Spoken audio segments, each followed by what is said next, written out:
नमस्कार मित्रांनो, आता आपण सफरतळ कोकणाची हे सगळे व्हिडिओ बघितलेत।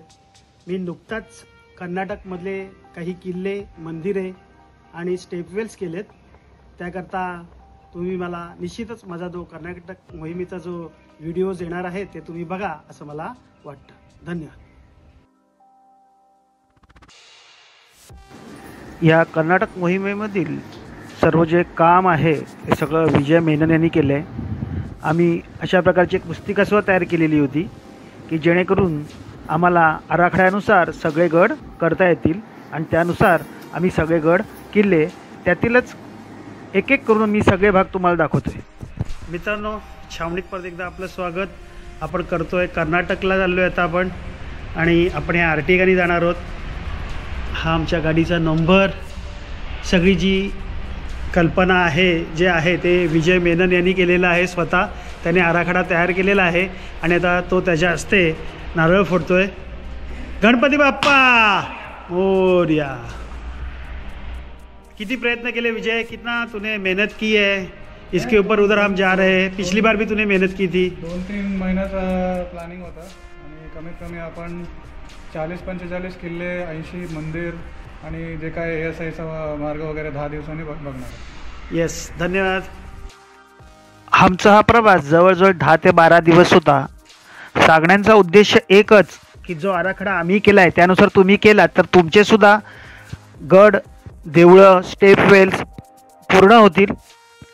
एकच उद्देश आहे की जे फिरू शकत नाहीत त्यांनी हा व्हिडिओ बघावा आणि ज्यांना फिरण्याची आवड आहे त्यांनी आमच्या आराखड्यानुसार जावे, जेणेकरून त्यांना जी आम्ही मेहनत केली ती वाचेल म्हणजे त्यांची।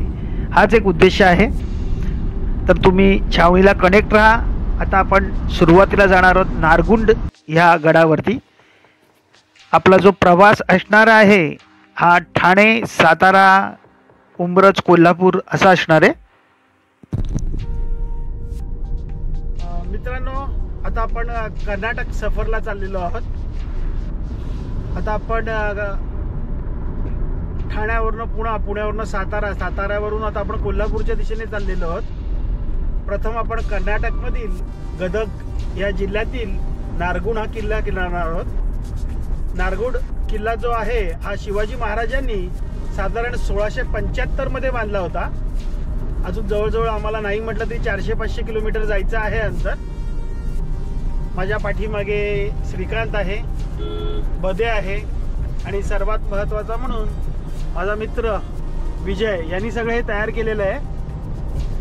त्याच्या मार्गदर्शनाखाली आम्ही चाललेलो आहोत। तर तुम्ही आता माझ्या छावणीमध्ये कनेक्ट राहा।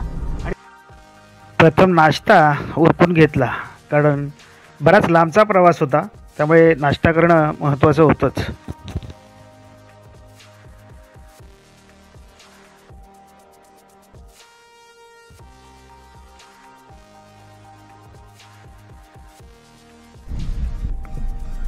आता आपण निघालोय नारगुड ह्या गडाच्या दिशेने। मी परत एकदा सांगतो, हा गदगमध्ये आहे। हा जो गड आहे शिवरायांनी बांधलेला आहे आणि सर्वात महत्त्वाचं म्हणजे की मी तुम्हाला जाताना तुम्ही स्वतः हा प्रवास करताय असं तुम्हाला फील व्हायला पाहिजे। तुम्ही समोरही बघत असाल की हे दृश्य किती सुंदर दिसतंय। आणि माझ्या आता ह्या डाव्या बाजूला हा तुम्ही जो बघताय हाच तो नारगुंड हा गड आहे। प्रथम आम्ही त्याच्या विरुद्ध बाजूला आलो। आता मी जे चाललो आहे ते त्याच्या विरुद्ध बाजूला आलेलो आहोत। आता आपण त्या गावात प्रवेश करतोय आणि तेथूनच हा बघा, हा समोर दिसतो हा नारगुंड गड आहे आणि त्याच्या बरोबर खाली बालाजीचं मंदिर आहे, ते आपण करणार आहोत। आणि नंतर गाडी वरपर्यंत जाते, त्यामुळे परत आपल्याला फिरून जावं लागणार आहे। तत्पूर्वी हे जे बालाजीचं मंदिर आहे हे अतिशय सुंदर आहे, ते तुम्ही बघून घ्या। ही समोर दिसते ही दीपमाळ आहे आणि त्याच्या पाठीमागे ते नारगुंड गड आहे, मंदिर आहे। आता तुम्ही जर नीट बघत असाल तर हा रथ सुद्धा आहे। रथ बघा, हा रथरा सुद्धा तुम्ही नीट बघितलं असेल। हे पुढे कसे औषधी हे बघा, लाकडाचेच सगळे। शरफ वाटतो तो, हा घोडा वाटतोय।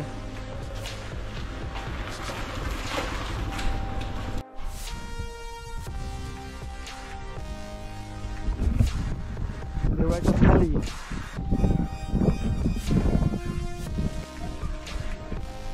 आता आपण बरोबर माझ्या पाठीमागे तुम्ही जर बघत असाल तर नारगुंडा हा किल्ला आहे. तत्पूर्वी आपण आता चाललोय बालाजीच्या देवळात. माझ्या पाठीमागे आहे ते बालाजीचं मंदिर आहे, ते आपण आता बघून घेऊया आधी.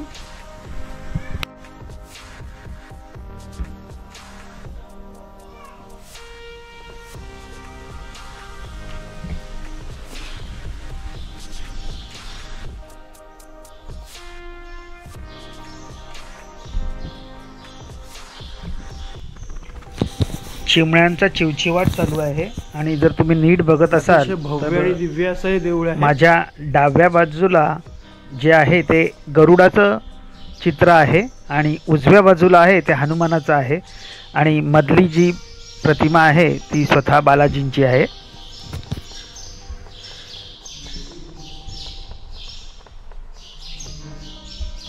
तुम्ही नीट बघत असाल हे सगळं बांधकाम जे आहे हे सगळं लाकडी बांधकाम आहे.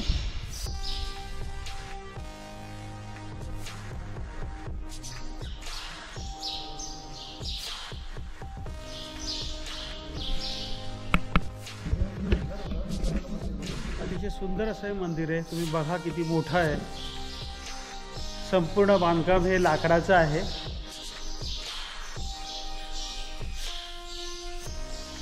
प्रचंड आकाराचं देऊळ आहे हे.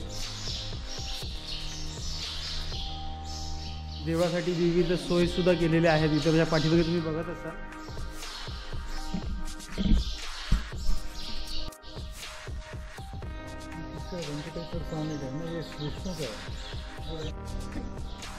आता आपल्याला दर्शन करायचंय.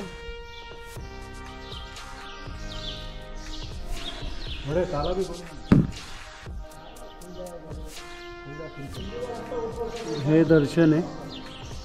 देऊळ बंद असल्यामुळे आपल्याला असंच दर्शन करायला लागते.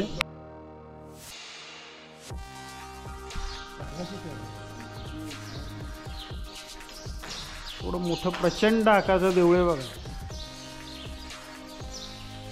सगळं लाकडी काम आहे. हे सगळं आहे ते.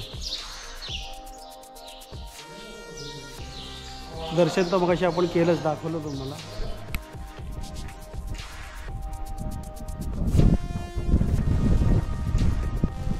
मंदिराच्या बाहेर ही काही शिल्पे आहेत. त्यात हे हनुमानाचं शिल्प तुम्ही समोर बघताय ते.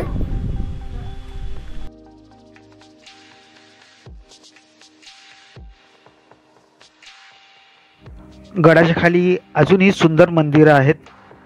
हनुमानाचं मंदिर आहे, शंकराचं मंदिर आहे. त्याच्यावरही केलेलं हे कोरीव काम किती सुबक आहे बघा. आणि ते सुद्धा आता नीट करण्याचं काम चालू आहे.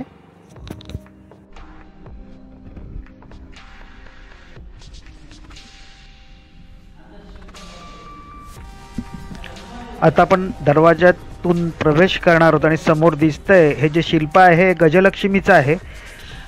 मला सांगण्यास तुम्हाला एक आनंद वाटतो का, इथे प्रत्येक देवळामध्ये गजलक्ष्मी ही दरवाजावर त्याचं शिल्प आहे. समोर हे बघता हे तुम्ही हनुमानाचं मंदिर आहे.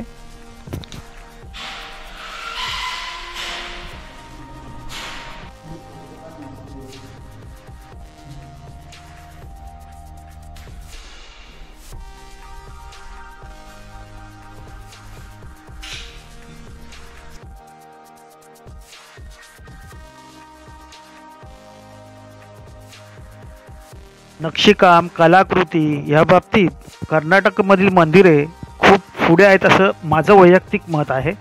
अजूनही असतील, पण कर्नाटकमध्ये जी शिल्पकला आहे ती खूपच छान आहे. वरती विंडमिल असल्यामुळे गाडी मात्र वरपर्यंत जाते. गडावर जायचं टायमिंग मात्र सकाळी 9 वाजल्यापासून संध्याकाळी 5:30 पर्यंत असतं. वेगवेगळे चार्जेस आहेत, लहान मुलांपासून मोठ्या माणसांना, 2 व्हीलर 4 व्हीलर, ते तुम्हाला भरूनच पुढे जायचं आहे.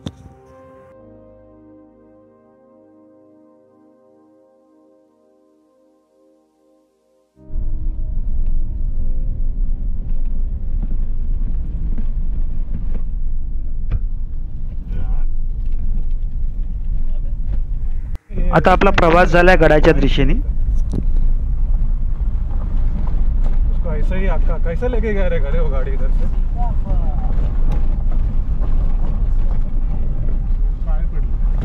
सीधा तो झाड़ा पिकताना बघितलंच नाही. अरे बहुत देखा, मेरे बिल्डिंग में था वो, पोपट आके खाता रहता है वो.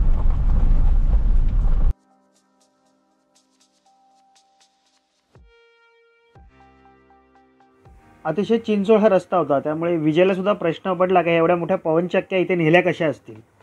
आता आपण गडाच्या दुसऱ्या टोकावर जाणार होतो आधी, आणि तिथलं सगळं दृश्य आपण बघणार आहोत. आता आपण आपली गाडी इथे थांबवली, गाडी वरपर्यंत येते, आणि आता आपण गडाचा जो एक कोपरा आहे तो बघायला जाणार आहोत.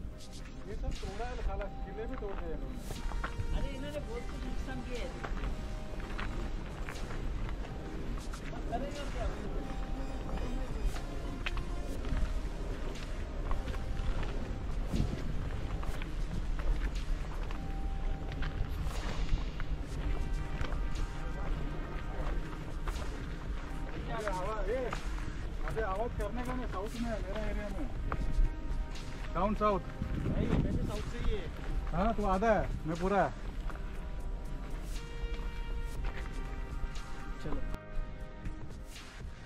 नारकुंद या किल्ल्यावरती आपण आता आलेलो आहोत. गडावरती गाडी वरपर्यंत येते. आता शिरल्यानंतर आपण डाव्या बाजूला आलेलो आहोत, आणि डाव्या बाजूनी आता तुम्ही बघितलंच, आता आपण पुढे तो गड बघायला जाणार आहोत. मित्रांनो, महाराष्ट्रातील तुम्ही खूप गड बघितले असतील. हा जो गड आहे हा कर्नाटकमध्ये आहे.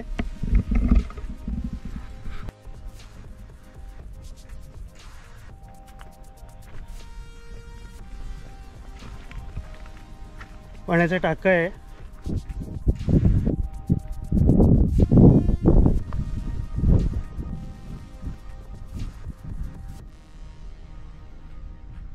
आणि तिथे आपला हिंदुत्वाचा भगवा.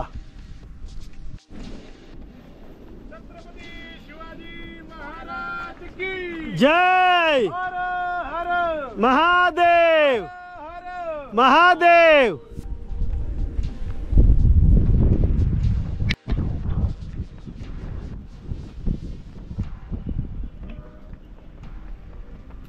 आता आपण खाली उतरतोय.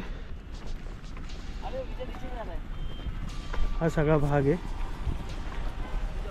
हे सगळं शहर. आपण तिकडनं आलो, हायवे आहे हा सगळा. ही बसण्यासाठी जागा गेलेली आहे. हा बुरुज तुम्ही समोर बघताय. आता इथे मला वाटतं विंडमिल केले आहेत. त्या विंडमिल केल्यामुळे मला वाटतं हा सगळा पाण्यात आला असावा किंवा तुटला असावा आधीपासूनच. हा एक बुरुज आहे.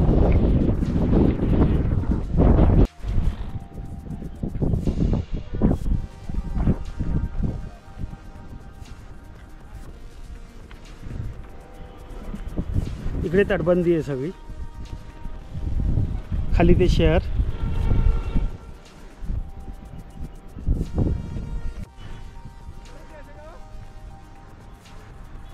ही सगळी तटबंदी आहे. आपण तिकडनं आलो आत्ता खाली, आणि असं कोपऱ्यातून जायचं. मी तुम्हाला परत एकदा सांगतो मित्रांनो, आत्ताच इथे मी मोठा साप बघितला. कधीही गडावर जाताना व्यवस्थित जा, पायाखाली बघा, काळजी घ्या. इथे सुद्धा संपूर्ण गुहा आहे, ही सगळी झाकली गेलेली आहे. पण आत्ताच तुम्हाला म्हटलं त्याप्रमाणे इथे साप होता मोठा, त्यामुळे असं रिस्क घेणं जरा मला चुकीचं वाटतं, म्हणून मी जात नाही आहे तिकडे.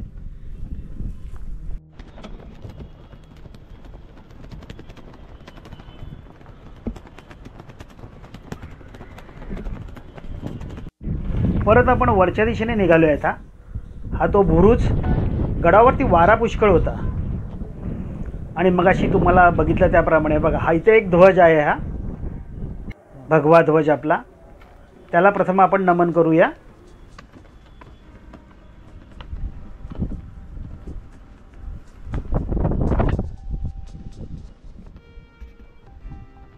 हर हर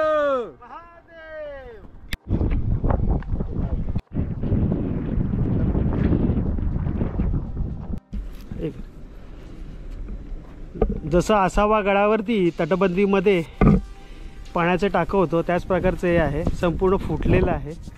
इकडनं तुम्ही जर नीट बघाल सगळी दगडी कोसळलेली आहेत. ही सगळी भिंत आहे ती व्यवस्थित दिसते तुम्हाला. म्हणजे माझ्या माहितीप्रमाणे मी एक आसावामध्ये बघितलं होतं आणि तटबंदीमधलं हे दुसरं टाकं किंवा छोटंसं तळं म्हणा हे बघितलं आहे. आता आपण गडाच्या ह्या भागावरून आलो. इथेच तर काही भाग तुटलेले आहेत का तोडलेत ते काही कळत नाही आहे. असं करून आता अजून एक अवशेष आहेत ते बघायला आपण आलेलो.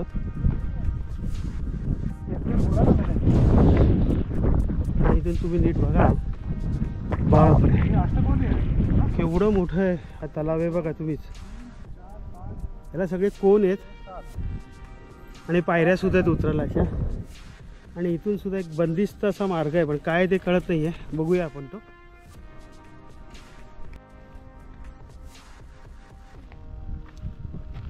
तर बघा आपण मित्रांनो, महाराजांनी हा गड बांधलेला आहे, त्यांच्या नेतृत्वाखाली हा गड बांधलेला आहे.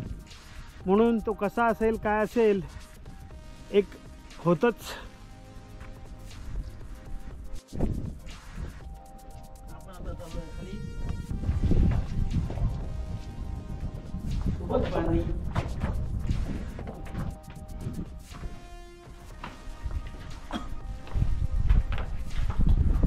आता स्टेप वेलवर जायला रस्ता आहे, तुम्ही नीट बघायला.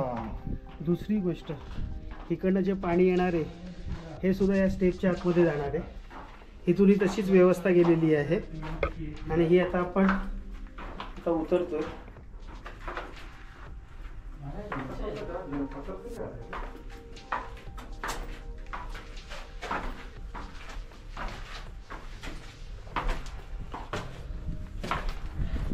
विजय श्रीकांत, तुम्हाला काय वाटतंय हे जे काम आहे त्याविषयी? अरे बढिया, एकदम जबरदस्त. महाराजांनी बांधलेला किल्ला आहे, अभिमान तर असलाच पाहिजे.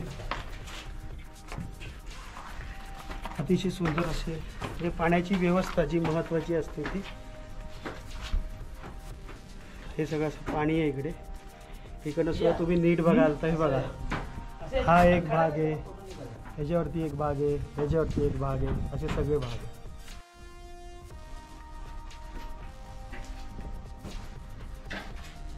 आगे जाओ, हम गाड़ी लाते हैं. 1 मिनट में बाहर आएंगे. सर बरे आहात तुम्ही?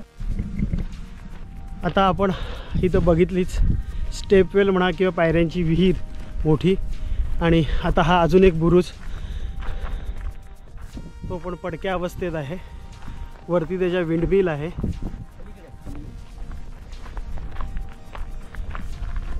असे बरेचसे अवशेष आहेत नारगुंड ह्या गडाचे. तुम्ही नीट बघाल तर बघा, संवर्धन केलं नाही तर काय होऊ शकतं हे तुम्ही समोर बघू शकताय. संपूर्ण बुरुज हा पडलेला आहे. तो बुरुज जर तुम्ही तिथे बघाल तर तो संपूर्ण नष्ट झालेला आहे. आता आपण तिकडे जाणार आहोत. बराचसा मोठा किल्ला आहे, गाडी वरपर्यंत येते, तुम्ही वरपर्यंत येऊ शकता. परत एकदा सांगतो, तुम्ही छावणी व्लॉग्स बघताय. आपण दक्षिणेतली गड बघतोय. हा गड शिवरायांनी बांधलेला आहे आणि खूप लांब लचक आहे. गाडीने किती प्रवास करायला वेळ लागतो ह्याच्यावरून तुम्हाला कळतच असेल किती लांब लचक ह्याचा गडाचा भाग आहे तो. तर चला आता आपण जाणार आहोत एकदम शेवटच्या टोकाकडे.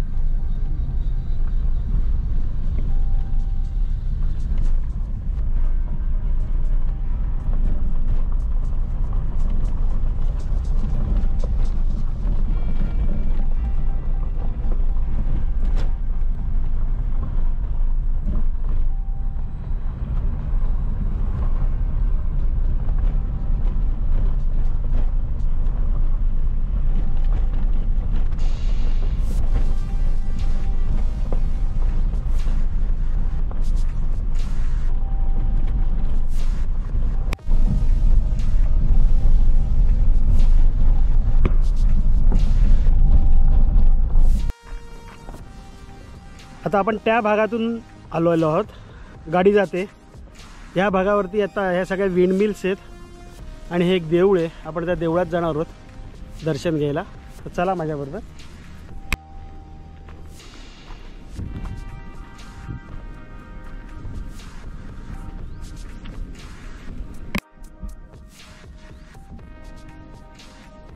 कुलूप लावलेलं आहे.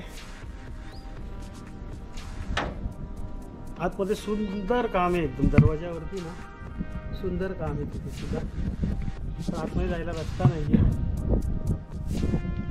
बंद करून पुढे.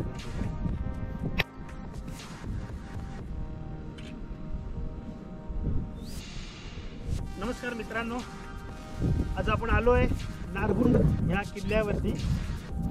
तुम्ही महाराष्ट्रातील जे किल्ले असतील ते बघितलेच असतील. शिवरायांचे किल्ले बघणं म्हणजे आपला छंदच नव्हे, तर आपल्या दृष्टीने ते देऊळ आहे. पण तुम्हाला आज मी दक्षिणेत म्हणजेच कर्नाटकमध्ये घेऊन आलेलो आहोत, गदग या जिल्ह्यामध्ये. आणि तिथे गड आहे आपला नारकुंड गड. हा स्वतः 1675 बांधून काढला.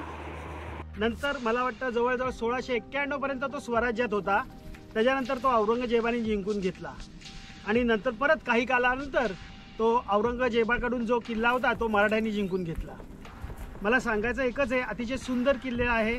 वरती पवनचक्क्या आहेत, पण किल्ल्याची खूप नासधूस झालेली आहे. संवर्धनाची आवश्यकता आहे. तर तुम्ही ह्या गडाचं दर्शन करावं असं मला वाटतं.